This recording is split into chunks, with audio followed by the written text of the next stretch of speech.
What is a zombie? Why did I write a book about zombies? Well, I really didn't. I ran a course for Henley Business School in the UK, which was called Unicorns versus Zombies. So, unicorns being organizations that are worth $1 billion dollars or more in evaluation and are still in that kind of early startup scale up phase, versus zombies, who are these large, generally lumbering organizations moving into the future with not too many ideas about where new growth is going to come from. They're starting to see things slump a little or quite a lot, and they're lurching into the future and feeling fairly irrelevant, creaky around the edges, and maybe trying to solve tomorrow's problems with yesterday's tools, and it just isn't working.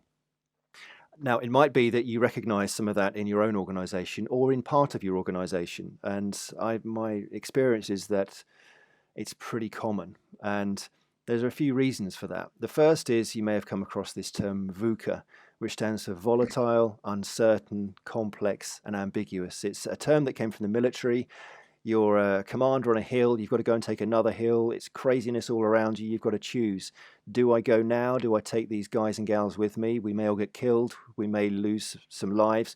I have imperfect information. I have to choose anyway because the environment is going to choose for me if I don't. That analogy has now moved over to the world of business and organizational life. And, who knows what is going to happen tomorrow? It's can feel very difficult to predict what's going to happen in the next few months, years ahead, but we still have to choose. We're left with no choice. And the reality is that when you look at the lifespan of organizations, it's declining. And for reasons that we've just described, change is happening faster than ever. The future is coming in ways that we haven't seen before, and it's coming more rapidly. And so everyone's facing this question of how long have we got left to live?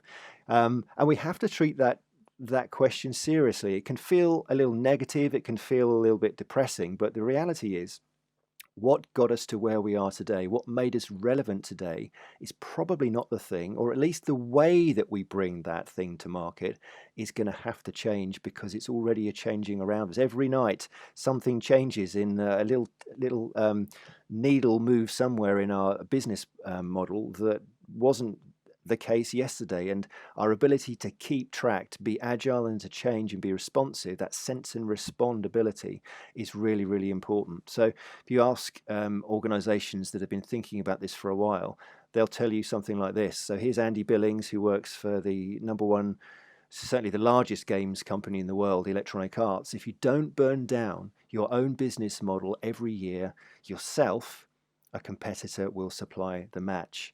Now, maybe burning down your whole business every year is a little bit too much for your own organization. And the reality is every industry has its own cadence. But the reality is that tomorrow is coming faster and we need better ways of working to anticipate, interpret, and respond to it. So here's what happens inside most organizations. So here's a model. Now, if anyone recognizes this model and can tell me where it came from, I'm slightly embarrassed to say I can't find the source of it. I used it years and years ago, and I've come back to be using it a little bit more recently. And there's a lady, Professor Barbara something. So if anybody knows what this model is, I really want to accredit it here. So please get in touch. So here we've got two axes, resources, and resources aren't just money and time. They're anything that you can apply to a profitable outcome. So time, budget, ideas, energy, these are all resources that organizations have that they can put to work, and they can either be scarce or abundant or somewhere in between. Along the bottom, we have the ability to allocate those resources in a dynamic way. So as things shift, we can quickly reallocate resources. And, we can be weak at that, we can be middling, or we can be strong. Four states tend to emerge here. So here's a business that's just been born. It's a startup that's hungry. It's looking for its first customers. It hasn't got many resources. And as a result, it's not that difficult to move everything around because it's probably 2 or 3 people doing a bit of everything. So that's the sort of startup, scale-up stage. Then you've got the growth companies, the ones that have found their stride, they've hit a good business model, they're in a strong position with more resources, and they've stayed flexible. They've kept that startup instinct, and are able to move things around as and when they need to. Sustaining is, well, maybe you got to that growth stage, but you started to take your eye off the ball. You perhaps started to become more inward looking and building bureaucracy rather than being more interested on customers, and ultimately you can fall into a state of decline. So this is what happens to most organizations. The typical journey is this: we do well, we find something that works, we build bureaucracy around it to optimize it, to scale it, and they're not bad things, but we allow it to go too far. And then innovation finds it really hard to show up and move around the status quo. So that's an image that's taken from the book.